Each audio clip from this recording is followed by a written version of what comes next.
Today is today. And yesterday was today yesterday. Tomorrow will be today tomorrow. So live today. So the future today will be as the past today as it is tomorrow. Today. Now, Rob and I were arguing in the green room if that is really Kamala or if it's that comedian that looks like Kamala. Like, they can't be real, right? I don't know, dude. She says stuff like that. Like, she's really that bad. Like she's really bad. No, okay. So, I do think that's Kamala, but I think they slowed the audio down to make her sound a little to make it sound a little slow. Tipsy, but dude, that's like a very typical Kamala speech. Like she's like, I was saying, like she's like, well, like school buses are school buses, and everybody likes school buses, and like we all like school buses because they're school buses. Like she does say stuff like that. She's completely fried. We haven't done one of these in a minute. It's been a while. We've had some good shows. Good serious shows. Very serious. Very serious. Don't worry. Today we'll get another, we'll get everyone's favorite snuff. We're going to do snuff tonight, guys. Everyone's favorite segment.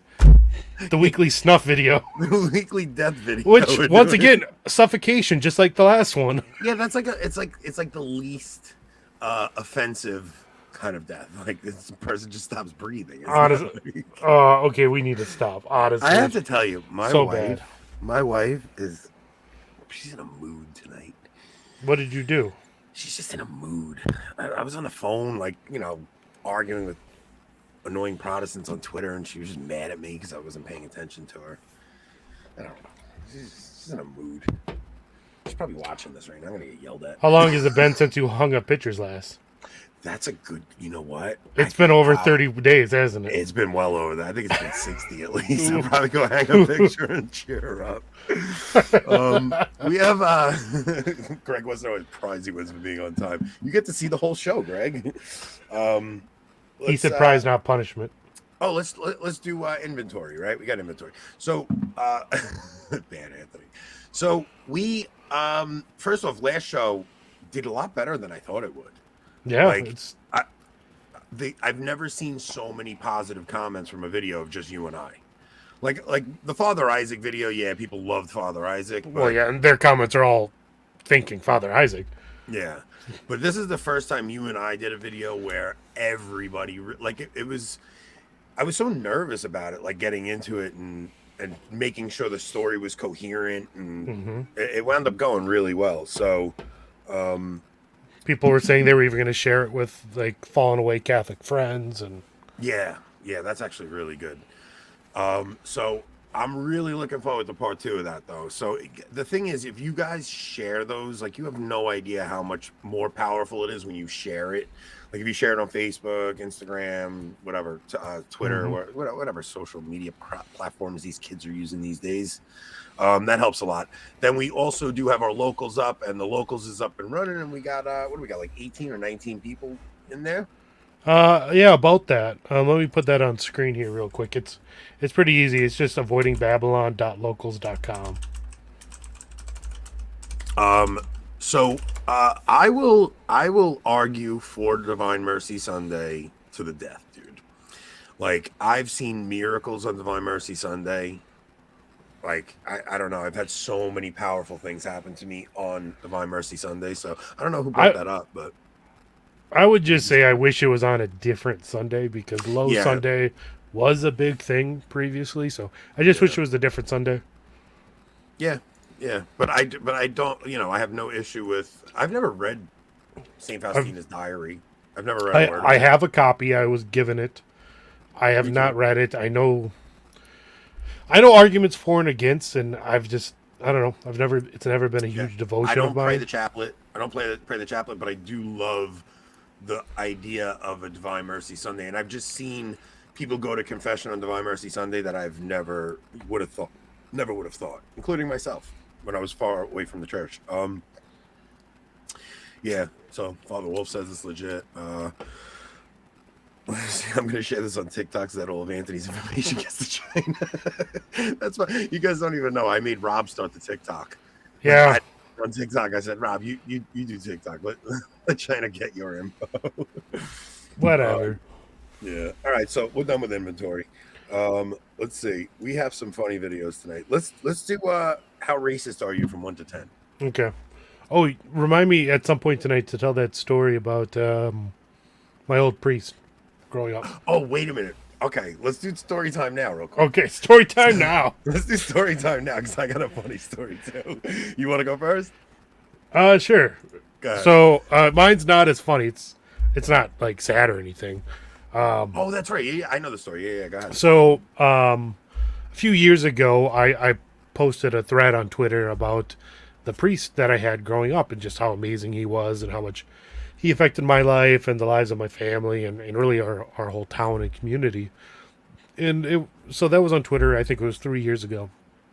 And then last week I got a message on Twitter from a distant cousin of his, who is now a transitional deacon and is being ordained on June 24th of this year.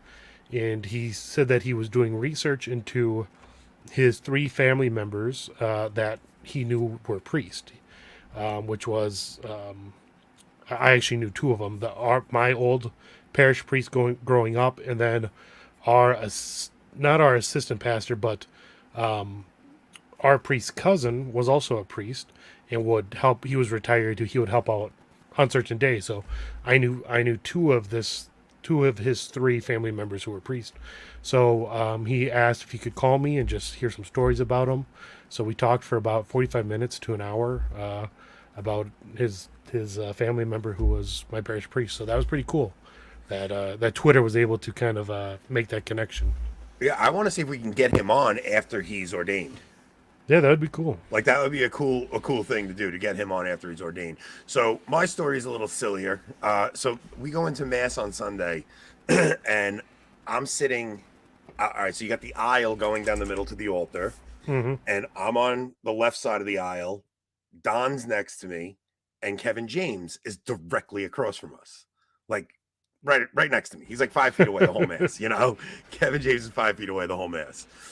The whole mass, I'm sitting there, and I'm like, I'm gonna talk to him. I'm gonna talk to him after mass, and I'm working up the nerve like all through mass. I'm saying, because I'm there alone. My wife isn't with me. My kids aren't with me. I'm like, this is the perfect time. I'll just because nobody ever talks to him. Like everybody, like the guy's like his life is in a fishbowl. Like he's everybody looks at him and he doesn't know anybody. We all know him, but he doesn't know anybody. Yeah. So I'm the whole mass. I'm like sitting there. I'm distracted, not paying attention to mass. I'm like, what am I going to say to this guy? What am I going to say to this guy? So I'm in my head. I'm saying, I'm going to go outside with Don, and I'm going to go, Kev, my friend Don wants to meet you, and I'm going to embarrass Don, and I'm going to find an excuse to meet Kevin. We get outside, and I'm standing there talking to Don. I'm like, come on, Don, we're going to do it right now. Don is mortified. He wants to kill me. And somebody walks up. And freaking and starts talking to him right as I'm about to go and talk to him, and he like puts his arm around him, so like he really knew him well, and like they walked away and started talking, and it just totally threw the whole thing off. Don is the worst wingman of all time. No help whatsoever. I'm really upset with him. Wait, what was that? What did I miss? I just clicked something on you. A very prayerful mess. It really was. It's very prayerful. God of the universe there on the altar, Anthony. I'm going to talk to Kevin. I'm going to talk to Kevin. I'm going to ambush Kevin. I know I'm like, what can I say to this guy? Because I'm so nervy. Like, I'll just walk up and say something to anybody. And I'm like, what can I say here? But I was going to just throw Don under the bus and embarrass him. He would have killed me. Don would have killed me. All right, let's do how racist are you from 1 to 10. Okay, let me find it real quick here. Racist. Well, first off, what's your answer?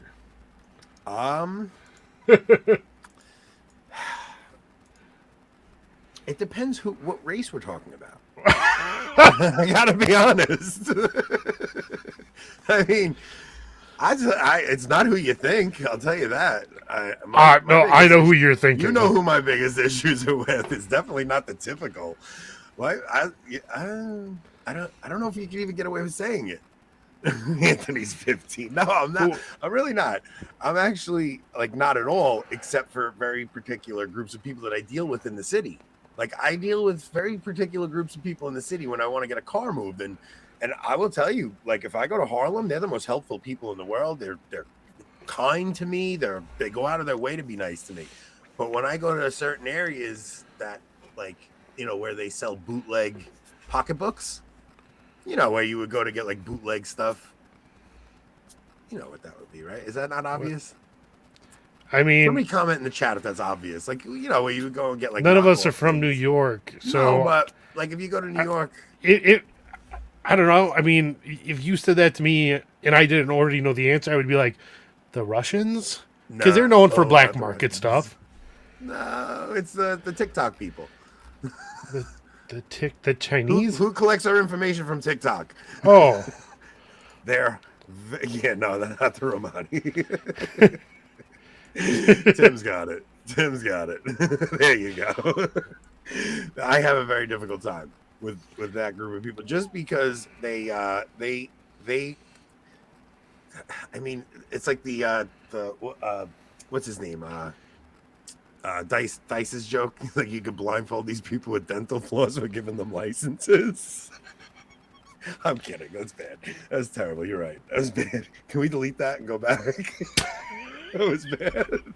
If we can't stream on YouTube for a week, everyone, you'll know why. I'm sorry, guys. All right. Let's get to the video. How racist are you? Between a 3 and 4 of racist? I would say 4. A 4 just because I think that there are things that I'm ignorant to, so it's not that I sit here to be racist, but I think that there's just things that I still need to learn. The furthest negative that you could possibly believe in. I don't think I'm racist at all. Factually, black people do not have this. For the record, her an Asian, not racist. All right, let's see Structural power in the United States to be racist. How racist are you on a scale from 1 to 10? I'd like to say 10, but I think being white, I can't say that. Yeah. So, okay, no, 10 means like super racist. Oh, I thought it was the other way around.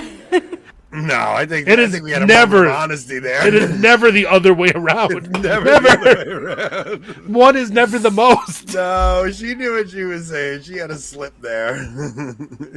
she had a slip like I had a slip before we did the bit.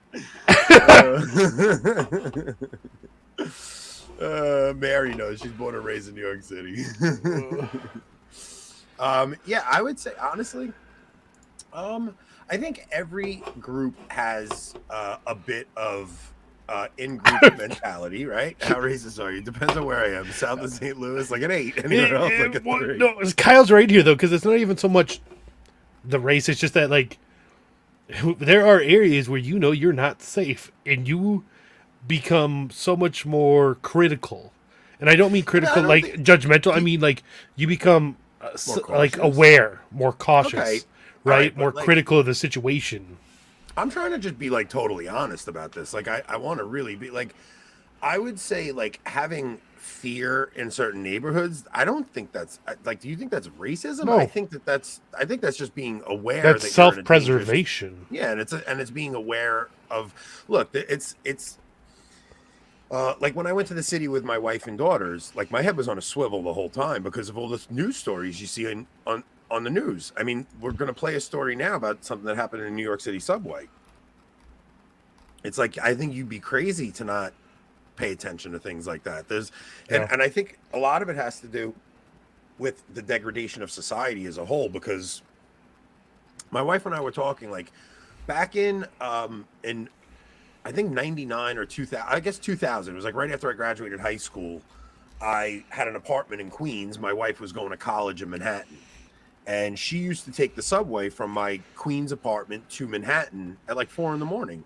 Like, for the record, if the lights behind me start flashing pink, that is our prearranged signal that I need to turn off the stream and go.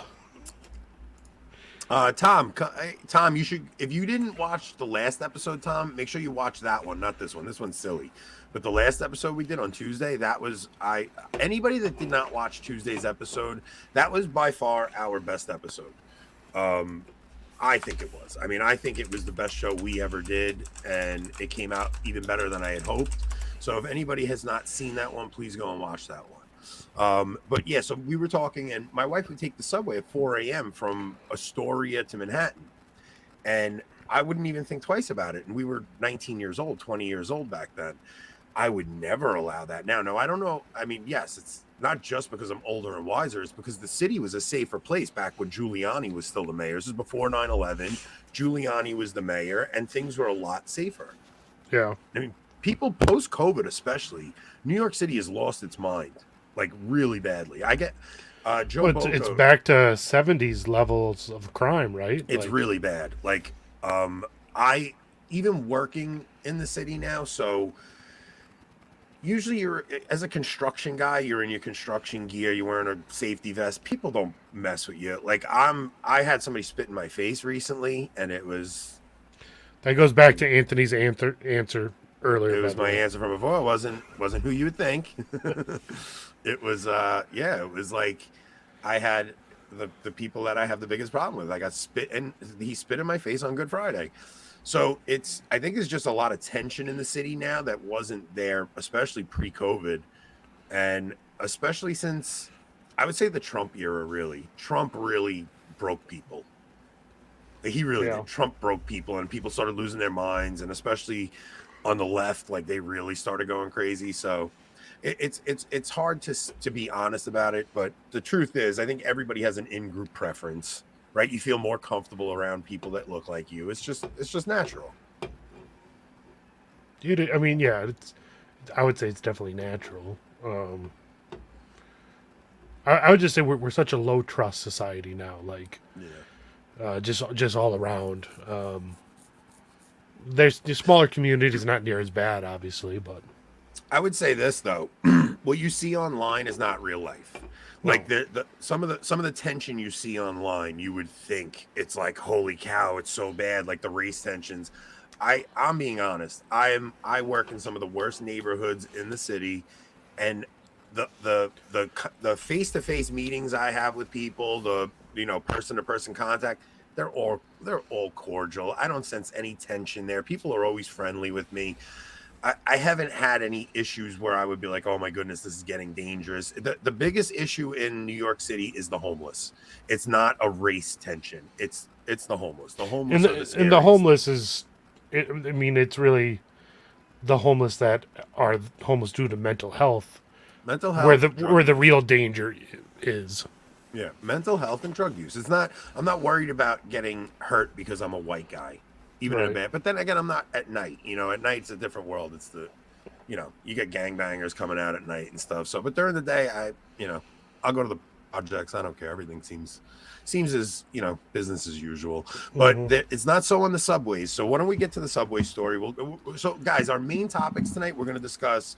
Rob has a theory about the society, the SSPX. So that's going to be one topic, and then we really do want to get into two documents. One is one that Francis had given a statement to a conference on natural family planning, and the other was this document coming out for Amoris Laetitia. It's going to be like an accompanying document to the divorced and remarried. So we're going to get into those two documents. That's going to be like the main topic of the show, but we figured we'd throw a couple of topical conversations in there. So or do you want to do she expected more than cooking on her second date? Let's do that one first. No, we're kind of on this subject, the subway type subject. Okay, you're right. Let's go do subway. that. Now, if most people have probably already seen this, if you haven't seen this and kind of trigger warning, it's not it's not graphic. Depends what you mean by graphic, but the person does pass away, but it's been on the news. It's you know what though? I don't know. Will YouTube let us? I don't know. Does anyone really feel like they need to see it?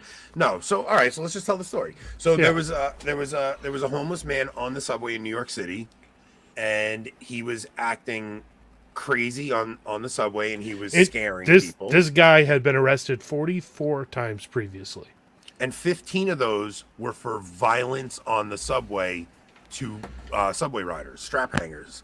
Like this guy was violent towards. Is that what strap hanger means? Strap hanger means somebody on the subway holding onto the strap. Because in some of the articles I've read, I saw that. I'm like, is that what you call someone who chokes someone to death? So what's funny is they don't actually have straps in the subway anymore, but they used to have these leather straps. Right, it's just bars now, right? Now it's a bar, but they used to have these leather straps, so they call strap hangers. So the guy was acting erratic, and a guy was there, and it wasn't just one guy, but they're framing it as if this is a race thing where it's a white guy killed a black guy, but the other two guys holding him down, or two other black guys there helping. So the guy put him in a chokehold. I think he was like an army vet or something, and he did it just to subdue he was a veteran. Him. Did it just to subdue him. Got the guy to the ground, and once the guy went limp, he let him go. And they tried to revive him, and the guy wouldn't wake up, and the guy passed away. So I sent you a video of the protests going on in New York City that you could show. Okay. I don't think even if we say it's for educational purposes, they'll let us. Oh, the guy was a Marine, Katie said. Yeah, we're going to be a little safe. Yeah, after everything else we talked about tonight, we're going to be safe now.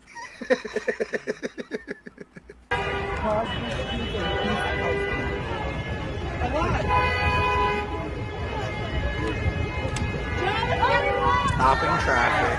Completely wrecking everybody's day in New York City. This is in Lower Manhattan. Like this is enraging.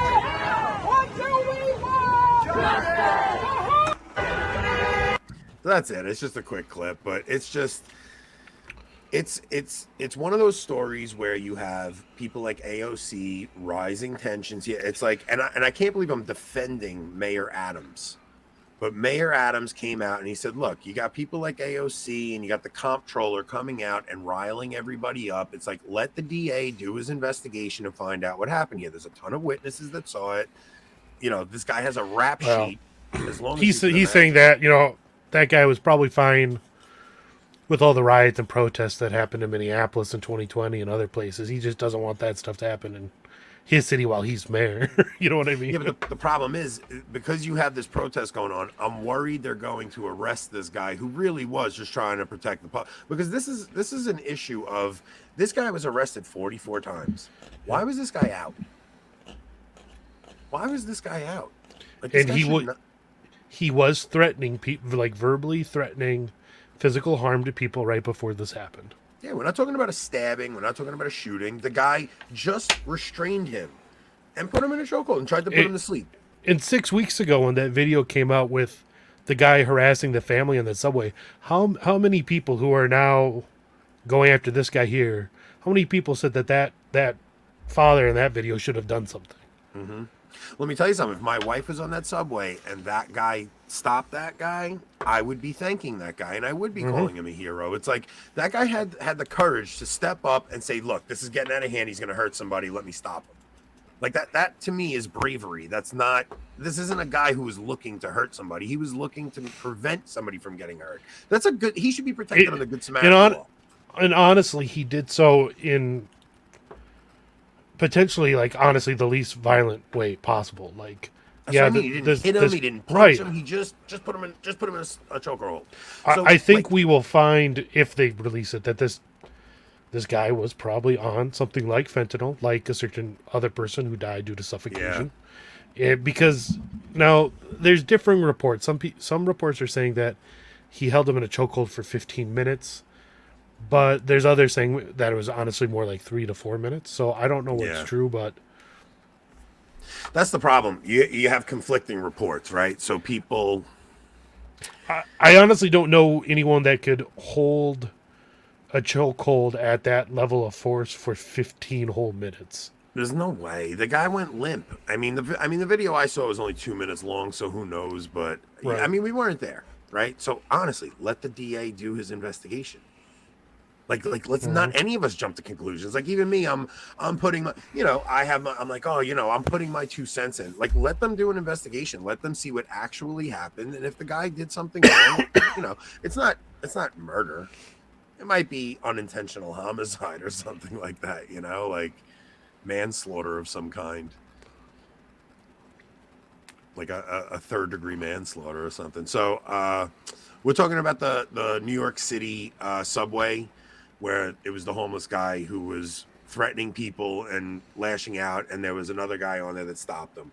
So, I mean, personally, if my wife was on that subway or my kids were on that subway, I would be grateful that the guy did that, because this guy is a repeat offender. And then there's been 11 other murders on New York subways this year. How many of those do you hear about in the news? Where None. people are pushing people on the tracks. Yeah. Like, matter of fact, there was a woman who said that she doesn't know for sure because she never got the guy's name, but after seeing photos, she believes this was the guy who attempted to push her onto the tracks 2 days prior to this.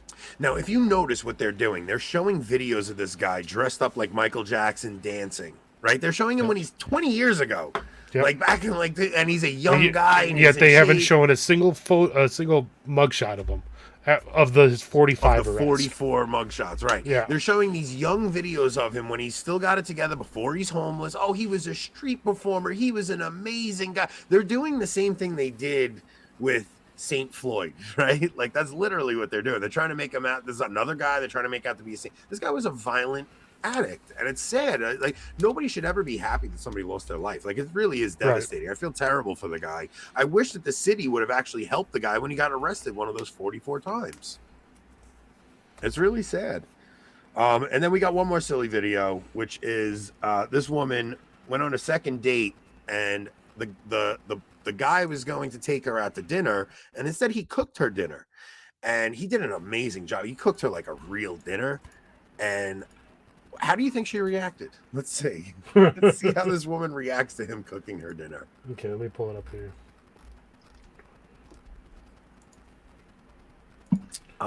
If you want to go, safe place in New York City would be like Country Club in the Bronx, Morris Park in the Bronx. Anywhere in Bayside, Queens is safe. I would say in Manhattan, if you avoid the subways, I would say anywhere in Gramercy Park is still safe. Staten Island is pretty good as long as you stay away from the projects. Brooklyn, I would say you're still good in Bensonhurst. You're still good in Bay Ridge. You're still good in Carroll Gardens. Like, there's plenty of good areas in the city still. It's just you got to stay away from certain areas.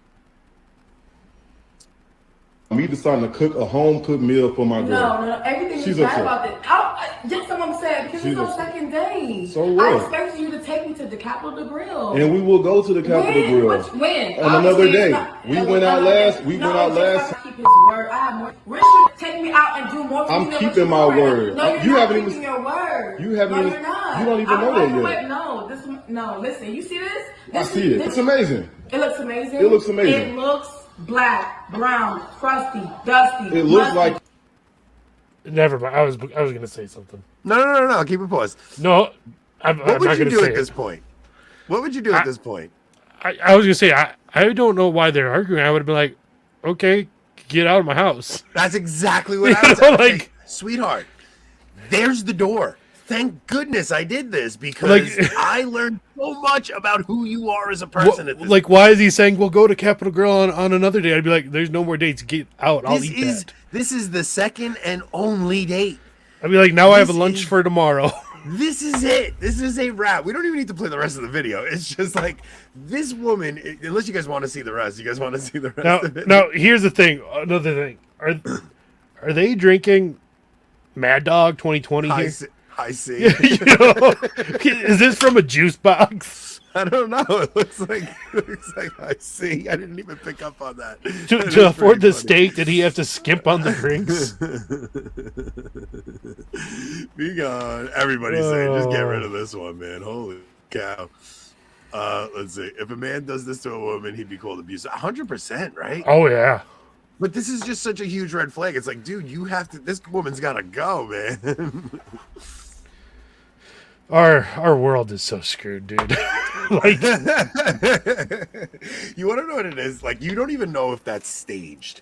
It's like there's such a possibility but that's so well acted if that's staged. well, why is she not upset? So, like, why is he not upset and is offering more dates? But why is she not upset that he's recording? Like, the whole situation is rather It could weird. be staged, and maybe she doesn't know he's recording. Maybe she thinks he's just, just who knows? I don't know. It's so weird because so many people are just trying to be famous at this point. It does seem staged, right? Like, it's like, but that's good acting. Like, I gotta say, like, she's pulling it off pretty good if that's acting. That's true. No, I'm not even kidding. Like, me and my wife say it all the time. We're like, could you imagine dating in this world, like in this climate with online dating and stuff? Like, how do you guys that are single meet people?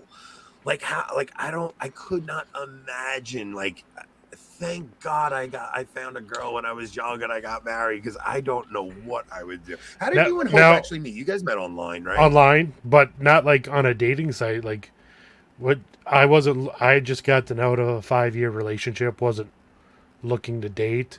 She was actually in a relationship, not looking to date. And met online, became friends. She had a falling out with the guy she was with, and now almost 9 years later, here we are. So, but like, when you say online, like what kind of site was it? Was it like just a chat room or something, or? Yeah. You basically, I mean, you just it wasn't Twitter, but it was like Twitter. You just posted stuff and people could reply and respond. And I posted, so we both really like the show Doctor Who. Yeah. We're both Whovians, right? So I just, I know. Who cares? You met your wife that way. You don't have to right. No, like, but your wife that way. Who cares? So I just moved back home, or back to the area I'm from, and like I said, I just got out of a 5-year relationship, so I just posted something about Doctor Who and was just looking for someone to hang out with and watch Doctor Who with. And she's the one that replied, and here we are. So now where did you guys watch it? At your house? Yeah, but like I said, I just moved home. I didn't have a place of my own yet. So you're at your parents' house. Yeah. So your first date, Hope comes to your Well, like I said, it wasn't. Now, you were just meeting up as friends. Yeah, most everyone here watching live knows this, but like I was not practicing, my faith at the time. Yeah, listen, me and my wife for everyone listening, do not do this. Do not use this as an example. Be honest about who you are and how you met. Who cares? Like, we all know everybody has a. So she came over to my place, which, like I said, I was with my mom and my brother. And we were just going to watch Doctor Who. And at one point, my brother brother comes out of the room. He's just in his boxers. Oh, my gosh. He's got a huge fro at the time because both him and I have curly hair. So this is amazing. So then my mom... So my mom takes him outside and buzzes his hair all while Hope and I are watching TV, and for some reason she didn't run screaming. This is the greatest first date story I've ever heard in my life. I know. Like I said, I knew it wasn't meant to be a date. She was dating someone else at the time. It was not meant to be a date. Oh, she was a terrible girlfriend then. She was falling out with that guy. So she just came over. You guys watched Doctor Who. Now, how did the second date come about? I just asked her if she wanted to go see a movie, so we went to. So you guys had like chemistry right away that first date? Yeah. Oh yeah, definitely. Yeah. Okay. Yeah. All right. And then that led to a second date, and then everything is history from there. That's pretty funny, man. Like I've known Nicole since we're 13. I mean, it's. We dated for 2 years and then broke up for a year, and then we got back together in senior year. So.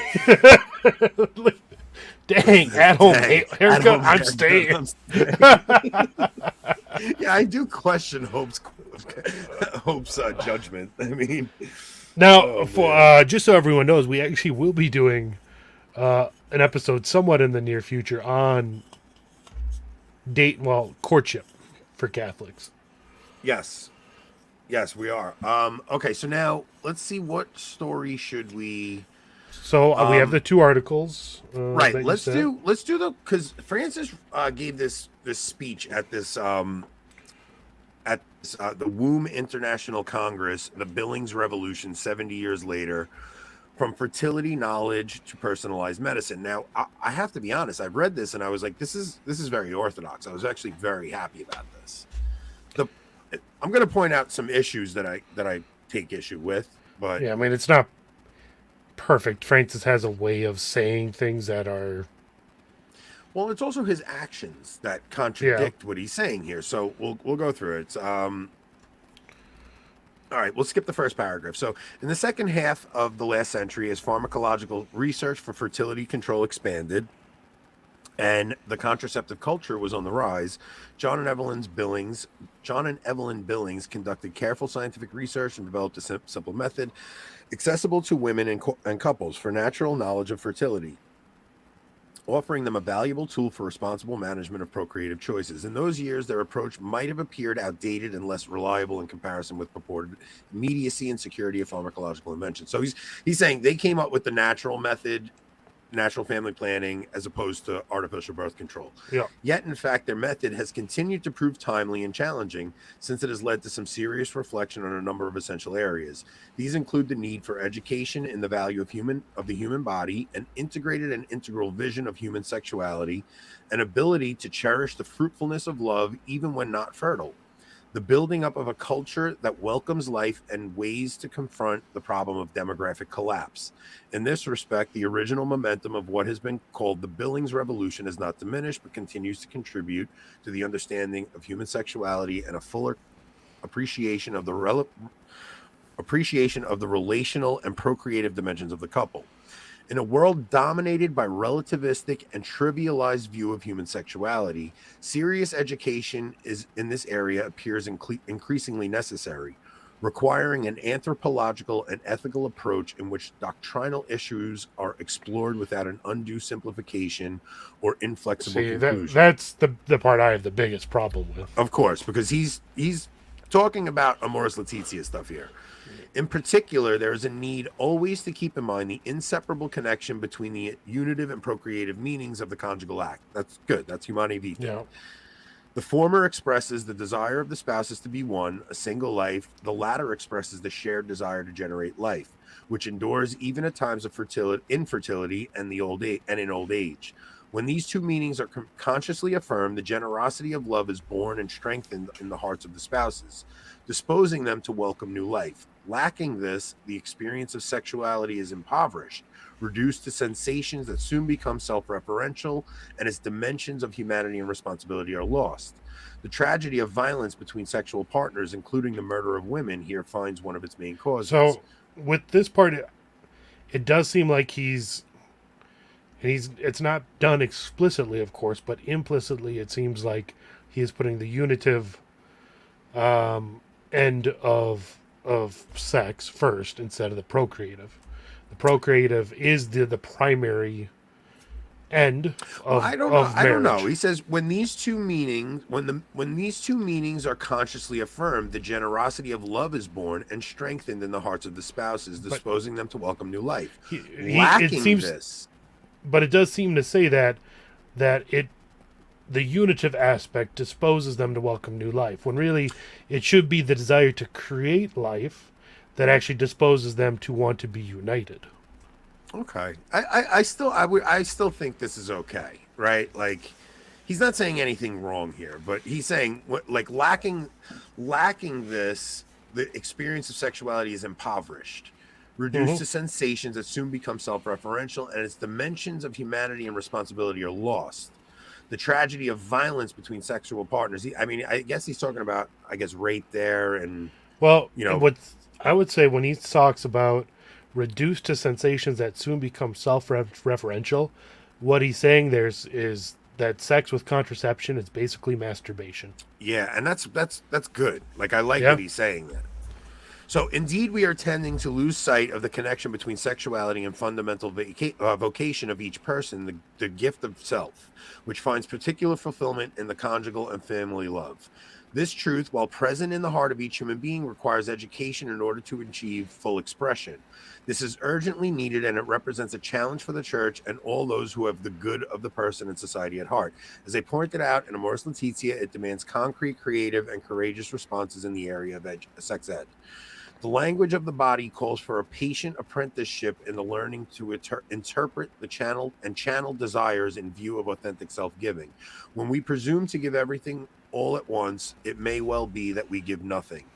It is one thing to understand how fragile and bewildering young people can be, but another thing entirely to encourage them to prolong their immaturity in the way they show love. But who speaks of these things today? This is where I take issue.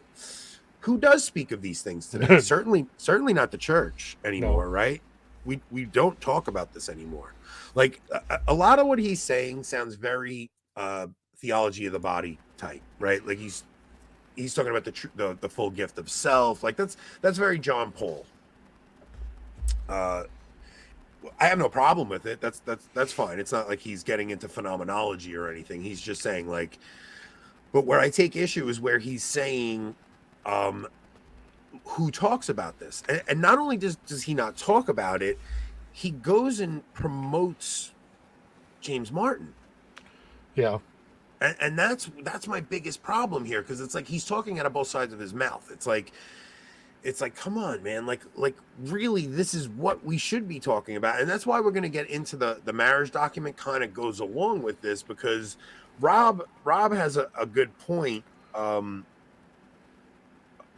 Let's see. Yeah, because the rest of this really just goes into fertility stuff. So like the Billings method and stuff. So the let's go to the next article, because it's let's see. This one's short. It is shorter. So this one is the Vatican's all right. So this is Vatican preparing text for divorce and remarried couples. The Vatican's dicastery for the laity, family, and life is preparing a document that will address divorced and remarried couples at the request of Pope Francis, according to the prefect, Cardinal Kevin Farrell. Farrell mentioned the in-progress document in a speech delivered in Italian that opened a meeting of the dicastery, which promotes the pastoral care of the family and the mission of the lay faithful. Farrell spoke about the importance of providing help and guidance to those experiencing marital crises of all kinds. On this front, the dicastery is also working on the preparation of a text that will specifically concern, as you wished, Your Holiness, men and women who, having a failed marriage behind them, live in new unions. Farrell did not say when the document will be released. The Church teaches that Catholics who are divorced and remarried without an annulment are not to take Holy Communion, a teaching reaffirmed by John Paul II in his apostolic exhortation, Familiaris Consortio.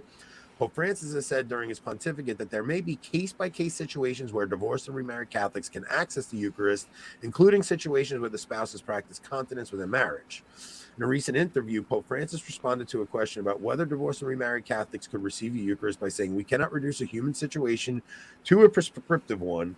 In the interview, Pope Francis advised looking to what his predecessor, Benedict XVI, said on the subject of annulments, affirming that a large part of the church marriages are invalid for lack of faith. So Rob had some opinions on that. Yeah, I mean, so on one side, Francis is right. Each situation, the requirements necessary for mortal sin, which mortal sin is what prevents you from receiving the Eucharist.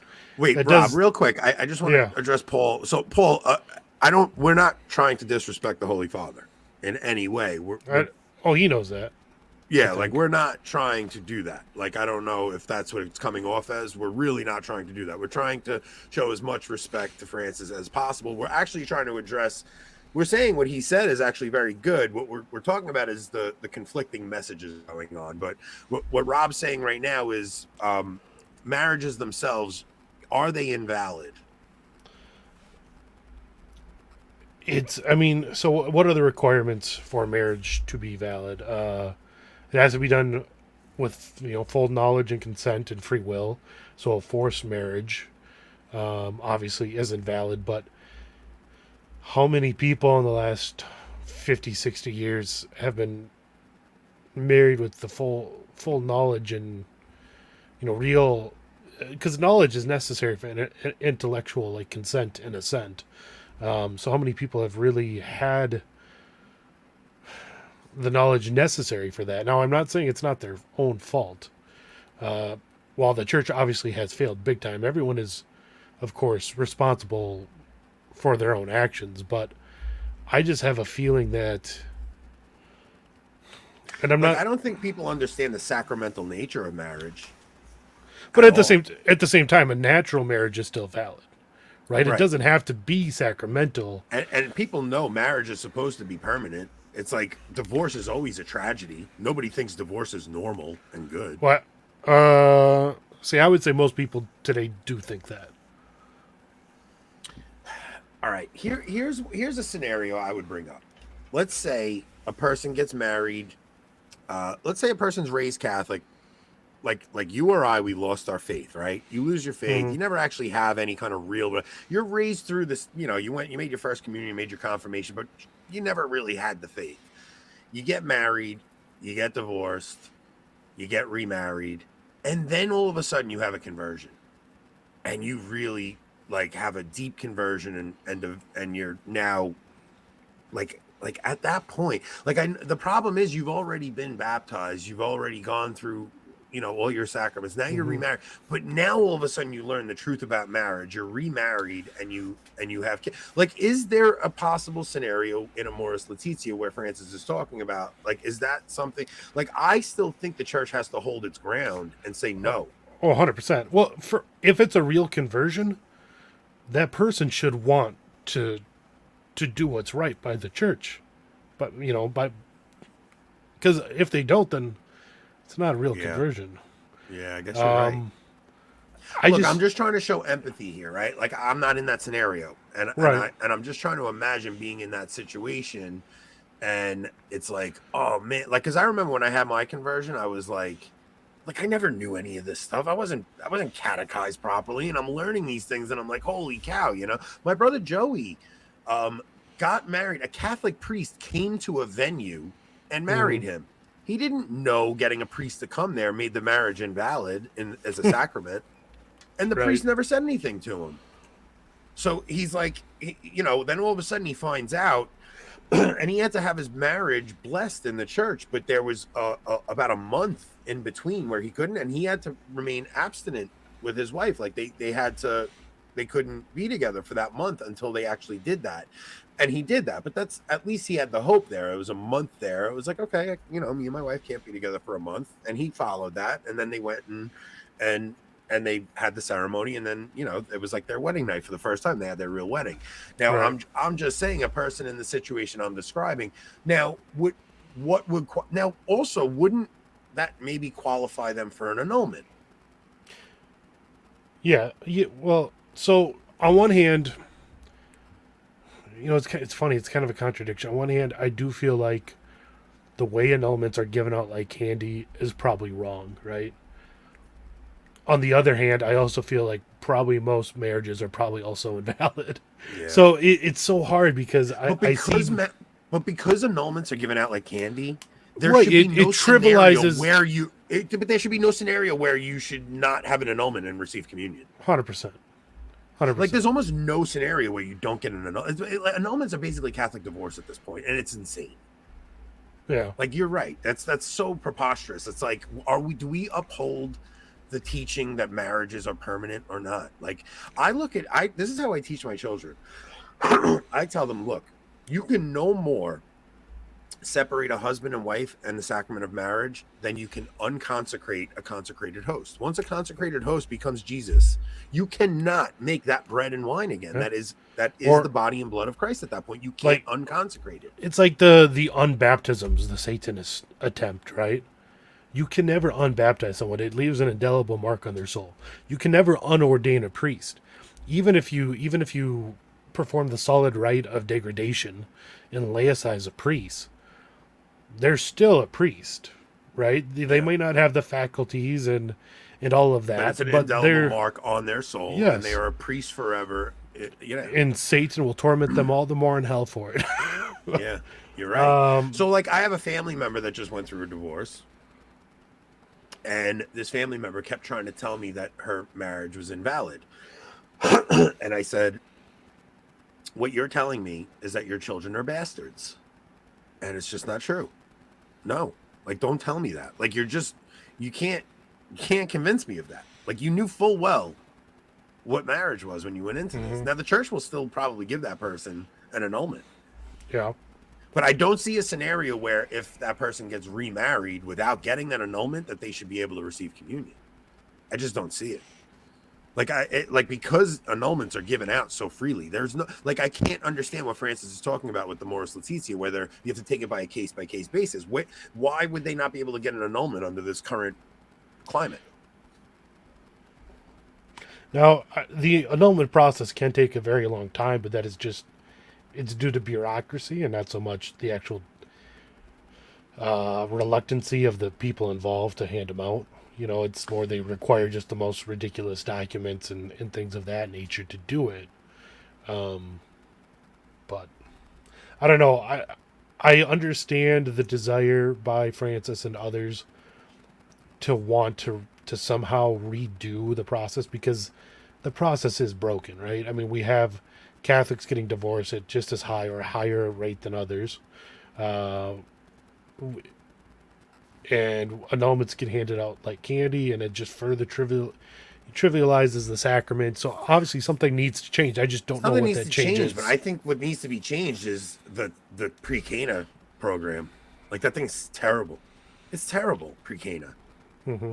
It's terrible.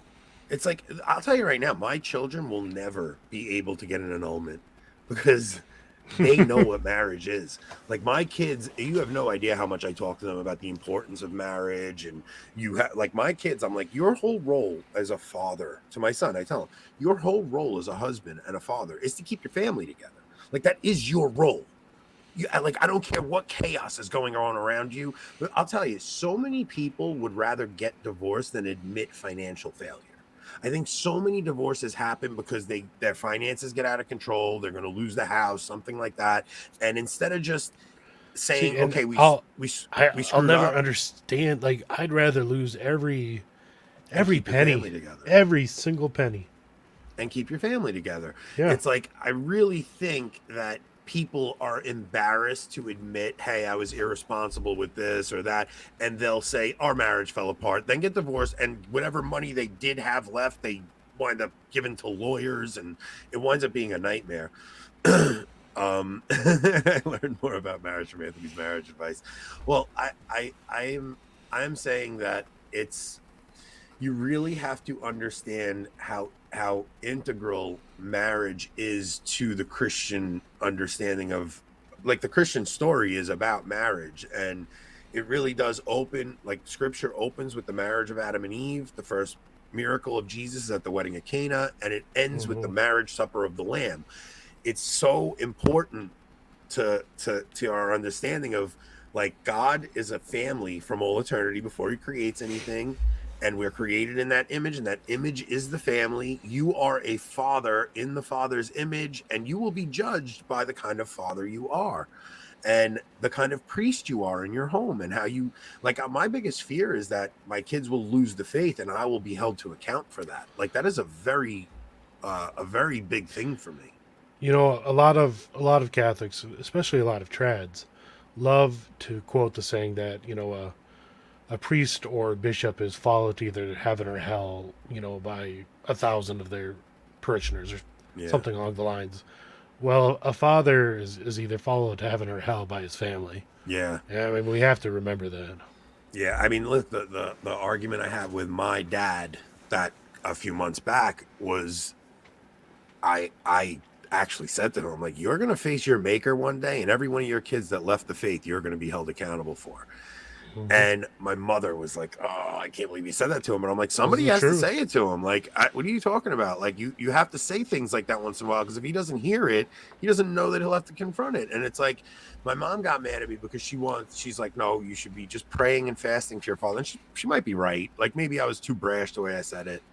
But I was just a little heated in the moment. And I was like, no, like, you can't just not think that you're going to have to face judgment for that. Like, this is a very, look, gentlemen, the kind of husband you are to your wife, like, this is the most important thing you're going to do. Like, you have to man up and be better to your wife, and you have to be a good father. It's just, you know, even like Tim Gordon does a lot of work on patriarchy and stuff, and I think that he does amazing work.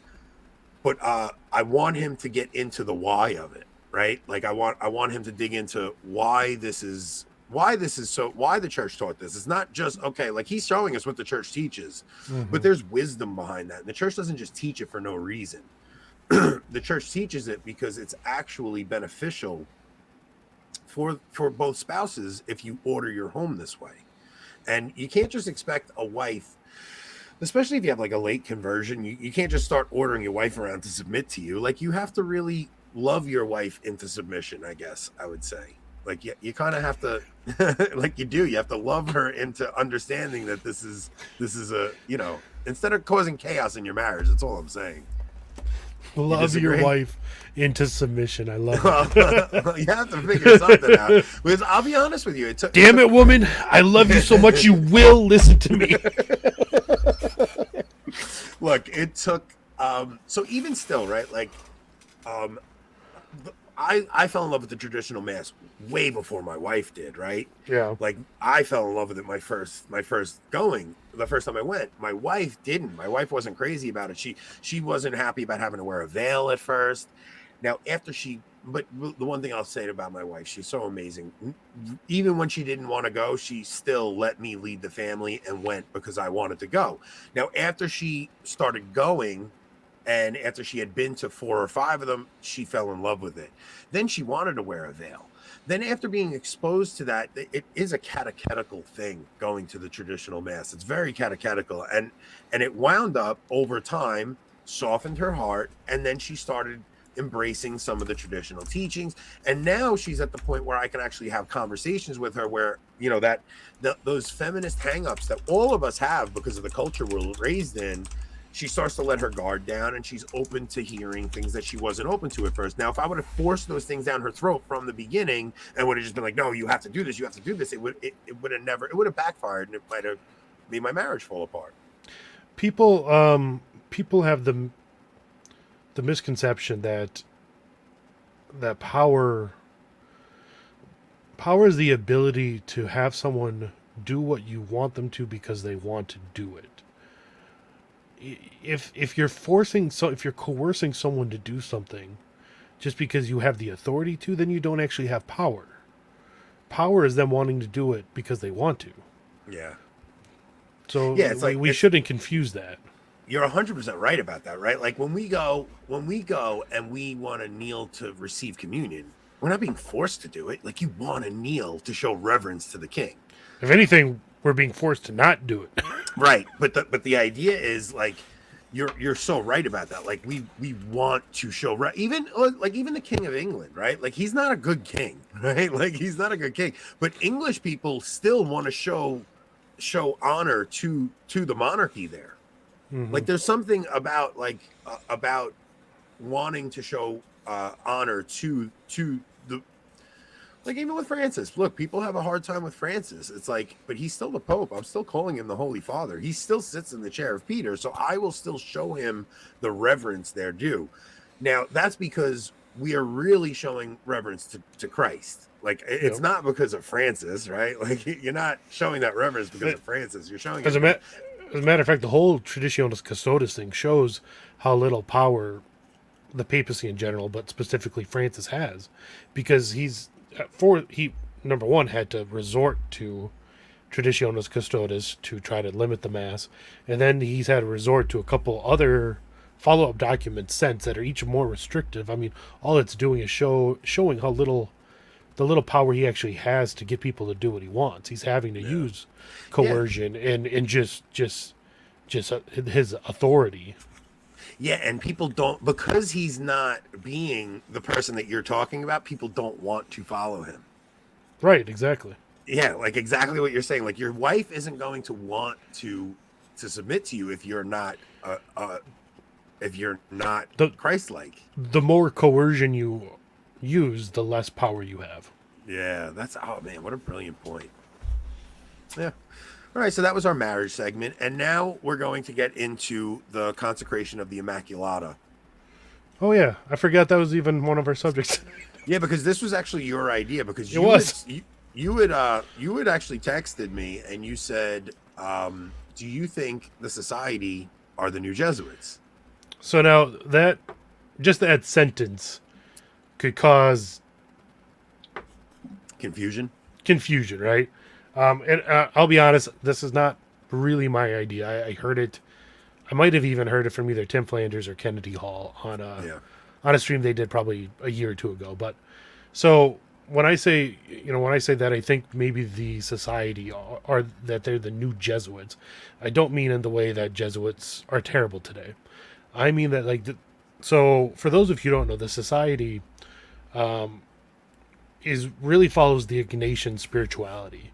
You know, they as far as I know, from what I've heard, that their priests do the spiritual exercises of Saint Ignatius daily. You know, really? And that's something that was that obviously Saint Ignatius, the founder of the society. Talking about the old Jesuits. I told our Kevin James story at the beginning of the show. You should go back and listen. But so the society, they really are sons of Saint Ignatius in that way. They really do follow an Ignatian spirituality with the spiritual exercises of Saint Ignatius. And so when I ask, are they the new Jesuits? I mean, are they like the Society of Jesus during the Reformation? You know, the Jesuits, they were like the stormtroopers who almost took back all of Europe, you know, from Protestantism before the Enlightenment hit. I mean, you know, they had made inroads in Germany. They had converted most of the rest of the world, right? They were on fire for Jesus. I mean, they really were. Francis Xavier converted upwards of 700, like his hand, which they have his forearm and hand in a reliquary. And that hand baptized over 700,000 people by itself. Wow. I mean, the Society of Jesus did so much to rebuild Christendom after the Reformation. Yeah, it stopped the Reformation in its tracks. Like if it wasn't for them, the Reformation, who knows where it could have gone. Like they stopped it dead in its tracks. It never touched Spain. Yeah. They really did halt it right in its tracks. And how many of them were martyrs? I mean, you even watched the movie what was that movie?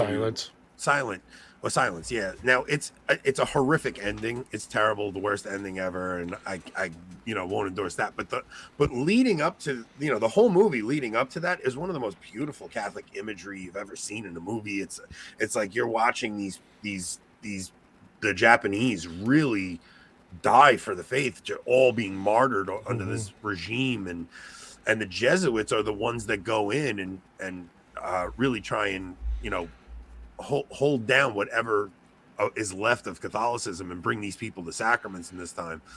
But I will say that this cathedral itself is a testament to it's not a cathedral.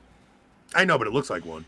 Yeah, I mean it's built in that style, beautiful Gothic. It's in the Romanesque form. It's a chapel though, still, right? It's still technically priory. A priory. Yep. Okay, so I don't know much about it though. I'm not a society guy. I do go occasionally to the chapel in my town, but I don't know much about the society other than that. Mainly, I go to a diocesan TLM. So priory, they have their priories and then their chapels. Their chapels they're like little missions, right? Their priests come visit there at certain times to offer mass, but the priories are where they are where they live and are based. So this is one of their priories. One of their, obviously being in St. Mary's, Kansas, which is in the middle of nowhere. It's almost like an entire town of SSPX, almost. But anyway, so the Jesuits made a lot of enemies, both inside and outside of the church. The Enlightenment hit. The Freemasons and stuff were really conspiring against the Jesuits, and they were suppressed by the Pope rather unjustly, actually. So when people say they'd like to see the Jesuits suppressed again, like I get it, but the first time they were suppressed, it was wrong. It was bad. Like, they were a real force for good. Since they've been reinstated, obviously, it hasn't been great. But, I mean, now you have the Society of Pious, the SSPX. You know, I see them, you know, there's criticism that could be lobbied against them. Some just, some unjust, right? Like, I don't want to get into that just because I'm not an expert and it's not up to me. But from all those, from the priests that I've seen from there and from a lot of the parishioners from there, I mean, they're just on fire for Christ. And in the same way that the Jesuits used to be. And they're sons of St. Ignatius. They have that Ignatian spirituality. And they're willing to seemingly do anything for, you know, to spread the gospel. And you have to remember, like Marcel Lefebvre, the society didn't exist at the time, but he himself is a large reason why, like, Africa, huge swaths of Africa were converted.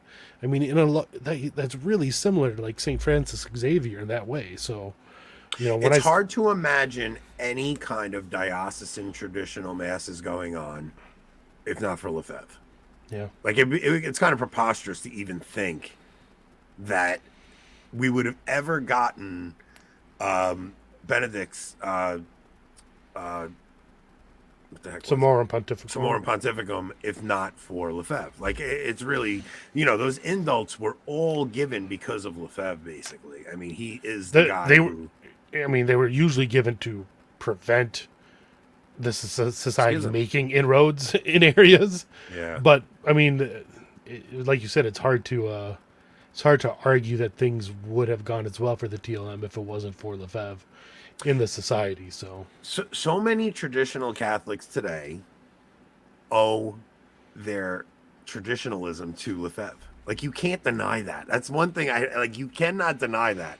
You can't, I don't care. Like, I'm not even a society guy, but you cannot say that, like, the FSSP exists because they split off from the SSPX. Like, it's Lefebvre is the reason we have the traditional mass today. If you don't think God has any kind of hand in that, I don't know. Mm-hmm. I don't see how you can make that case.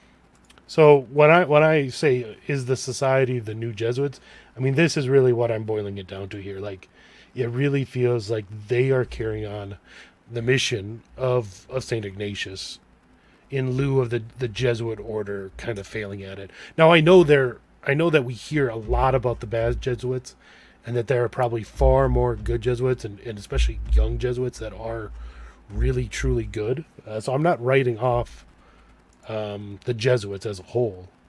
But I think the society is keeping that mission alive. Is Austin saying that I'm erasing the Norbertines? I don't know anything about the Norbertines. I honestly don't know much about them either. I would imagine, do they follow Ignatian spirituality as well? I don't know. I don't know if he's saying, like, because I'm saying you wouldn't have this without Lefebvre. Maybe he's saying the Norbertines were also doing this, so maybe that would because of the Norbertines. I don't know anything about the Norbertines. I know one thing, that what's that? They are not nearly as large as the society. Nor as prominent, right. Right. I don't know anything about them. I know all I hear about is the society, right? So like Adrian says here, I don't know about 2030. That seems a little early to me, but so right now the Jesuits are the largest religious order in the church by a lot. Then I forget, it's like Dominicans, Franciscans, Benedictines, and then the society. The society is the fifth. The thing is like most of those Jesuits will be dead by 2030 or shortly after. So they're all older now. And all those other orders, I believe, are shrinking too. So the society will be probably the largest one here in the next 10 to 20 years. Did you ever see that movie, The Mission? Sounds familiar. It's got De Niro, Jeremy Irons, Liam Neeson. Mm-mm. Okay, so it's a movie. It was I think it's like late 70s, early 80s. It was made, but the quality is phenomenal. Like, I watched it the other night again. It's one of my favorite movies. It's about a Jesuit mission in South America, and this mission. The movie's basically Robert De Niro is a mercenary, and he's down there collecting natives as slaves, and he's selling them to the Portuguese. Now, Spain at this time, this is in the 1700s. It's the Jesuits are down there. It's like early 1700s. Spain and Portugal are fighting over this area in South America. Now, Spain is not slavery is outlawed in Spain. It's not in Portugal. So they're fighting over this territory, but they're really making a deal behind closed doors where Spain is secretly allowing slavery by giving this area to Portugal. Now, the church has, the Jesuits have a mission set up down there. Now, De Niro's character is a mercenary, and something happens where he gets in a fight with his brother and kills his brother, and he's devastated over it, and he's almost suicidal over it. Now, this Jesuit goes and convinces Robert De Niro to do penance to make up for his sins. It's such an amazing thing because De Niro, for a penance, Rob, he's carrying all of his armor. It's like 300 pounds of armor or 200 pounds of armor he's lugging on a sack on his back, climbing up these mountains. The idea is we would never conceive of doing real penance like this. No. Like this guy, the real penance he's doing. No, if you get more than the usual 3 Hail Marys, you feel like you must have killed someone. Dude, you have to see this movie. I'm telling you, it's so good. It's so now he's carrying 200 pounds of armor on his back, like on a sack, going up this mountain, and it winds up. He winds up finally forgiving himself when the slaves he was trying to capture forgive him. It's a really emotional moment where the slaves embrace him because they see he's done penance and he's trying to mend his ways. So now the mission down there is set up, and now the cardinal has to come down there and he has to decide whether to shut the mission down or not. Now, the reason he's got to shut the mission down is because the Portuguese want him to shut the mission down so they could go and capture these people and bring them as slaves. So the cardinal's caught in this dilemma where if he doesn't shut this mission down, it means the end of the Jesuit order in Europe. Like, this is all about when the Jesuits were ended. It's such a good movie, man. You really got to see it. But the end of now look, there's a little bit of liberation theology in there. Not that it's really pushing it. It's that you see one version is liberation theology and one is Orthodox Catholicism. And you see these two things at the end of the movie. But I think Orthodox Catholicism is very clear which one is holy and which one looks like it should be right. But it's like, nah, that's not holiness. And you can see it. Anybody that has never seen that movie really should go see that movie. I think you could buy it on iTunes if you wanted to buy it on iTunes. But it must be an older movie. It's an older movie, but you can buy it on iTunes. Because there's no way De Niro would be in something like that today. No way. It's a young De Niro, and it's very well acted. It's very well produced. It doesn't look like an old movie when you watch it. I would tell anybody to go. I was actually talking to Dan Burke in the St. Joseph group chat, and me and him were both telling everybody, no, go see this movie. Go see this movie. It's a really well done movie. It's free on YouTube. I did not know that. Yeah, The Mission. And hit the like button, everybody. But yeah, because we always forget to say that. We always forget. We're terrible. Oh, and subscribe if you're not subscribed. But yeah, so it really does show the impact the Jesuits had in converting South America. So, I mean, it's after Our Lady appears in Guadalupe, because that happens in 1518 or 1531, I think, right? Our Lady appears. Our Lady Somewhere around. I think it's like 1531. I think that it is 1531. So she appears in 1531. This is about 150 years later, 130 years later, something like that, whatever it is. And now you have Jesuit missions down there really trying to get the natives to convert to Catholicism. I mean, it really shows you how the Catholic Church civilized the world. It really is a beautiful display of, like, it's so funny, the arguments we're having with Protestants today. It's like Protestants really don't grasp. How can you possibly think Protestantism is true? It was the Catholic Church who converted the world. They're the ones who converted all these pagan societies and turned them to the light of Christ. They are the ones who converted. It wasn't Protestant mission. What do you think? I was going to say, missionaries. Can you name one group of what is the most one group of natives anywhere in the world that converted to a Protestant sect? No. The only thing you have is Protestants converting Catholics. They've never converted natives. No. To this day, they only go on mission to Catholic countries. How often do they go on mission to Iran? Look at Mark trying to be Mr. Contrarian. That's Rob's role, Mr. Robertson. What did he say Koreans he's to?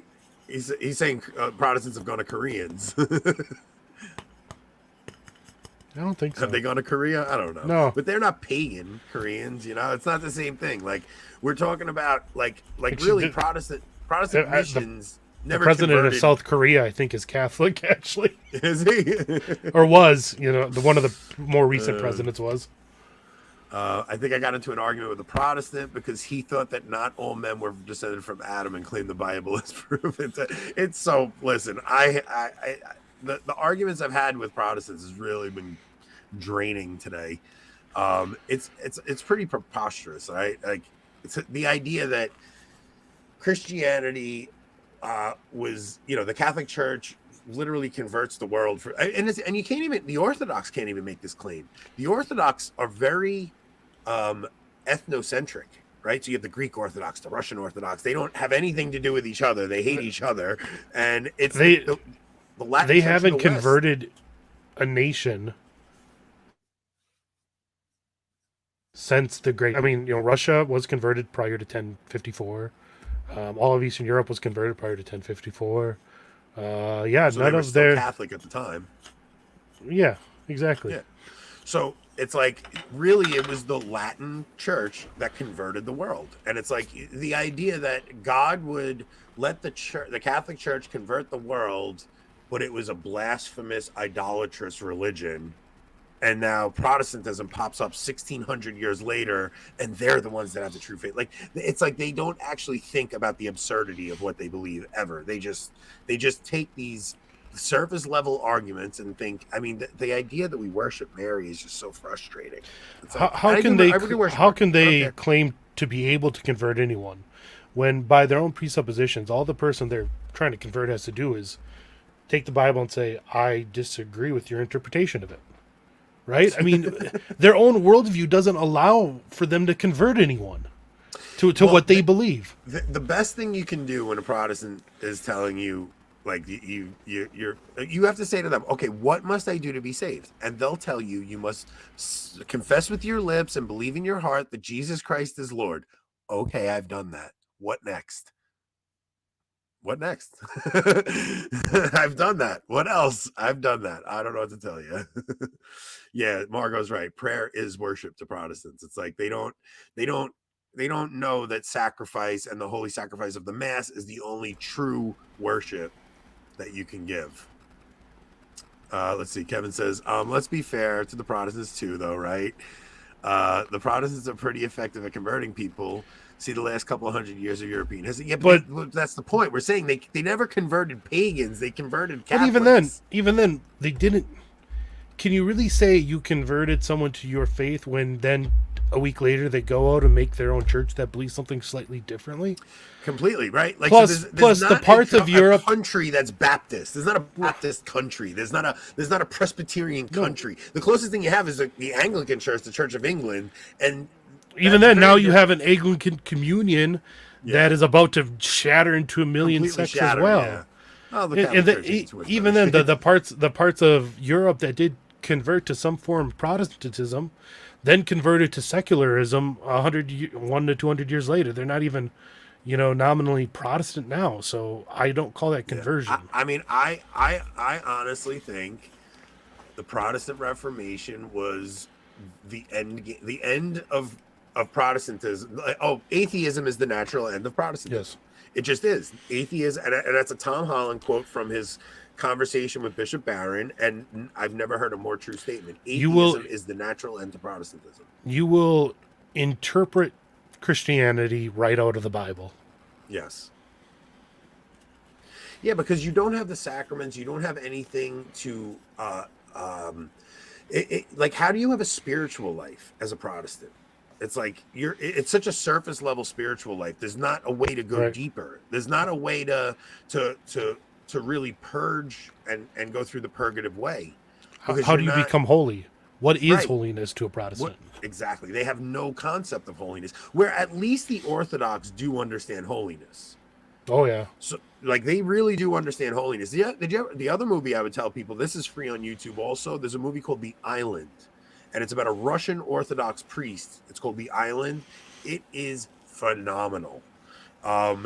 It's free on YouTube. It's in Russian, so it has English subtitles. If you guys have not seen The Island on YouTube, look it up tonight.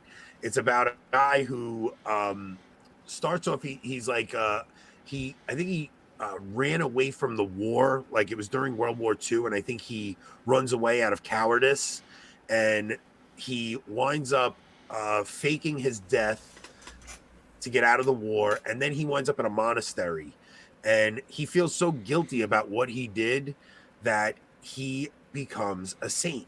And like he's a fool. Like it's so crazy because the way it's so well done, that movie, man. If you haven't seen that movie, everybody should go watch The Island. But I know Connor's doing a stream tonight, and he's going on in about 10 minutes. So let's see. What do you think of the claim that Protestantism emerged via interest in Kabbalah? I think the Protestantism was just a cash grab from the church originally. I think they just wanted to loot the monasteries, and they wanted to find a good excuse to do it. I think all the kings in Europe were getting a little upset that the Catholic Church had too much power, and they wanted to just put the church in its place. The undercurrent of belief of like Protestant sort of doctrines had been around for at least a few hundred years. I mean, some of the Cathars and Waldensians and Lollards and all of that it was almost pre-Protestant in a way, right? So that sort of belief had been around. It was more the geopolitical situation that had formed allowed for like the Prince of Saxony to finally throw support behind one of these heretics, so that, like you said, so that he could gain advantage politically and economically, finally. So it was really more the geopolitical situation finally allowed for one of these heresies to really take root and gain powerful backers. It was also the perfect storm of having the printing press too. Yeah. Oh yeah, definitely. It's exactly what you're saying, plus the printing press, which was like an explosion of this new technology where it allowed these ideas to escape like wildfire. It was like, whereas before the printing press, they could contain these things and keep them very local, because it would take you how long to write up a copy of something. Mm-hmm. Especially because prior to the Protestant Revolution or rebellion, whatever you want to call it, a lot of these heresies were really like anti-intellectual, like the Lollards. I mean, they really looked down on you if like you could read, right? Yeah. But the Protestant revolutionaries like Luther, Calvin, they almost took the opposite view, right? Their interpretation of the Bible was correct because they were intellectual, scholarly, because they were intellectual, things of that nature. What's ironic about this is, so I don't know how anyone truly researches the Enlightenment and believes we came out the other side. What's funny is what they call the Dark Ages was actually the Enlightenment, and the Enlightenment is actually the Dark Ages. It's an inverse, right? So like the Dark Ages is such a strange thing. So like the funniest thing is the Protestants, when they tell you, of course it was the Dark Ages. It was when the Catholic Church was keeping the Bible from people. You idiot. Nobody can read. Like, nobody knew how to read. What are they doing? The Catholic Church kept the Bible chained up in the church. Yes, the book was worth $1 million because it was the only copy. Saint Bede the Venerable was translating the Bible into English, well, Old English, but English in like 800. What they call the Dark Ages. This 800 years before the King James Bible. Kevin, I really want to urge you to read Tom Holland's book. Tom Holland, because you're an intellectual guy. Tom Holland he was a secular historian. He went and he researched the origins of the Christianity, and I think that you will really find some things in it that might challenge some of your assumptions. So I know you're a good faith. Kevin left the faith, but he's not a militant atheist or anything. He's an agnostic. We're probably going to have him on one day just to talk to him, but I really think you would enjoy that book, Kev. I'd be interested to see what your thoughts are on it after you read it. But yeah, it's like the Dark Ages were really the Enlightenment. This is a time period where paganism is kind of falling away. It really is the story of King Arthur. Like we talked about it the other day a little bit. It's like you have paganism starting to fade away, and you have the Anglo-Saxons coming in, but it's the spread of Christianity, and you have the monasteries starting to get built, and that's where you start getting education and the Norse were starting to be converted in that time. The nation of England finally formed. France was forming as a nation. I mean, Christendom was being built. You had the invention of hospitals. You had the invention of banking to help support the Crusades, the beginning of the Crusades and the Templar Order, things like that. Like literally the very foundations of the modern world, which we think happened during the Enlightenment, were founded 1,000 years before during the so-called Dark Ages.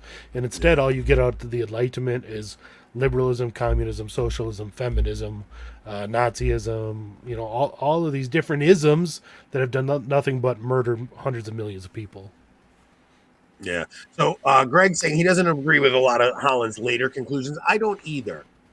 So Tom's point is that what he sees in the Bible, in the biblical story with Judaism, that the whole idea of smashing idols. By the time you get to the Reformation, the reformers are then using the idea of we have to get rid of these superstitions and idols, and they're using it against the Catholics at that point. But it's a heresy. Like that's the thing. Like the Catholic faith never, I know what you're saying there, Greg. I would agree with your statement that his later conclusions I don't agree with, but the I would say up to the Reformation, his book reads as a Catholic apologetic. I don't know if he's an atheist, and we're going to confront him on that question. If he is agnostic or atheist, he would, I'm sure, describe himself as a Christian agnostic or atheist. Yeah. He even says in the introduction to Dominion that he realized even as an atheist at the time, that he was Christian in his worldview, in his value system, and that everything he held to be true and dear only was able to exist because of Christianity. Andrew Anderson, he left a comment on our video about the Diamond Brothers. I have to be honest, Andrew, I'm not a fan of the Diamond Brothers. I'm not a fan of them. They look, everybody has their thing, but I think they're a bit too bombastic, and I can't. In 2023, why does your website look like it's out of 1995? I mean, I built our website in honestly an hour. I have seen Vatican Catholic videos. I've seen, it's like no, I've seen some of their stuff, Andrew. I'm just not a fan of theirs.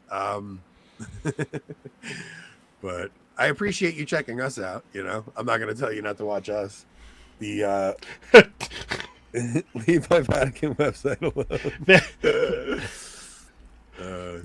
Yeah, I don't know. I just thought, especially the up to the Reformation, I really loved Tom Holland's book and the way he presents the spread of the Christian faith. I think it's pretty amazing. Yeah. So, but all right, we're coming up on an hour and a half. Connor is doing a stream. If you guys can go pop over to Plotlines after this. Thank you guys for checking us out. This is so Saturday we have Father Maudsley, which is going to be a great show. It is going to be different than probably many of you know Father Maudsley for. So yeah, we are not talking hierarchy with Father Maudsley. We are talking scripture. We are going deep with him. So I hope you guys check that. Typology and traditional mass. Yep. We're going to see if we can. I want him to show us how the Old Testament, how much of the liturgy from the Old Testament is prefigured in the traditional mass, because you guys have to realize, like, when you opposite. look at when How you much look, of the TLM is prefigured in the Old correct? Yeah, I had that backwards. So, but even when you read in the Old Testament, like when the Jews are about to go into battle, they have to march around with the trumpets and the Ark of the Covenant, and they have to march around the city 7 times, and like all these things are liturgical. It's like the liturgy is so important in the Old Testament, and you really have to hear Father Maudsley break it down for us. And then Tuesday we are doing part 2, and we are doing the Danielic mystery in the book of Ephesians, and then we'll see what we're going to do from there. We'll see if we can get a guest on for Thursday. So yeah, when they're marching around Jericho. That's right, Jeff. She won't be in the live stream. Margot won't be in the live stream for Saturday morning, but she'll watch later. Yeah, guys, it's 8 a.m. on a Saturday. I don't expect us to have a very large audience, but I do hope you guys check that replay out. So, wait, what? I don't. No, it's changed, right? No. Yeah, Thursday. Okay, so the Meaning of Catholic episode is actually May 25th. So I thought it was next Thursday. They changed the date like 3 times on it. So it's going to be Thursday, May 25th. So I'll announce that when it's coming up. But next Thursday, I'm going to try and get a guest on. We'll see who it's going to be. I'm going to try to start my first 5 Saturdays this Saturday if I can remember to get up. And my dad actually comes to pick me up so I can go to the TLM because I don't want to go to the new mass. May 1st. So, yeah, May 1st Saturday. So May through October should be your 5 first. Ideally, your 5 first Saturdays. So. Yeah, I think I'm going to have to do my 5 first Saturdays. Maybe I'll go to mass right after the show. Have you ever done it with your kids, Aunt? No. So I know I've told you this story, but I actually told this story to that seminarian that knew my priest. But some of my favorite memories growing up were I was in a youth group at our church called the Fatima Cadets, and we did the 5 first Saturdays, May through October, where we would we'd get up early, go to like the 7 a.m. Saturday morning daily mass, but we would get there at like 6:30. Go to confession, pray the rosary, have mass. How old were you? This started in 2nd grade. Oh, wow. Did it from 2nd grade through senior year, basically. But those are some of my best memories. So I think it's something that you could probably make kind of special with your kids. Do the rosary, go to mass, go to confession, and then go to breakfast or something. That's such a good idea. I can't believe you did that from 2nd grade to senior year. Mm-hmm. And then after mass we would go down to the church hall and have like donuts and something while we watched a video on Fatima or listen to someone talk about Fatima. Dude, had such while we made rosaries, and then we would take those rosaries and donate them to a hospital or a nursing home, and then all year we raised money for that year's senior class to go on a pilgrimage to Fatima. So you were like, your parents were very well catechized too, I'm guessing then, right? It wasn't just they stuck you in a program, was it? No. So my mom is your typical, she's your typical boomer nominal Catholic. Not to like denigrate her faith or anything. Yeah. And then my dad converted to the faith to marry my mom. He was never very serious about it, but for all of their failings, which I don't want to make it seem like there were many. But for all their failings, like my mom made sure I did do stuff like that. She knew how important it was. She had her own problems with the faith that she couldn't reconcile for herself, but she knew what she wanted. She knew the faith she wanted to give me. So I'm incredibly grateful to her for that. I have the opposite of you, where my mom was like the holiest person I've ever known to this day. My mom's a saint, but she was terrible at catechizing. Like she just wasn't good. My mom just wasn't good at conveying like the especially the stuff I like. You know what I mean? Like, you see how my mom works. Like, I want these big ideas. My mom was always like more the Saint Teresa's little way. My mom, you know. So she always had she this day, my mom is the holiest person I've ever known. She's the greatest saint in my life. I think all of my siblings that aren't in the faith, when they meet God, he's gonna say, I put a saint as your mother in your life. Like, what more proof did you need? You Right. couldn't have a greater proof than the holiness I put in front of you. And I think that will be one of the greatest things that everyone in my family is going to face one day. You know, she's kind of like Saint Monica to you in that sense, and today is the feast of Saint Monica. Yeah, my mom's got COVID, guys. So, Oh, so does my dad. Both of them. My mom That and my dad sucks. both have it. Yeah, so they're doing okay, but you know they're both very under the weather. So I'll be saying some prayers for them. But all right, man, we'll wrap this up. Connor gets upset when we go a little too late. So we'll see you guys Saturday morning. Okay, here we go. This goes out to all you men out there who are inclined to submit yourself to the lowest faculties in the most pathetic manner. You effeminate man think you were created in order to consume endless amount of pleasure without any consequences? Put your damn video games and smartphones down and pick up something heavy. Do something arduous for once. Pray daily. Submit yourself under the interior discipline. Learn a trade. Buy some land. Get married and have lots of kids so that may you one day raise a generation of virtuous warriors. Learn the rules of the retrograde. Go with y'all.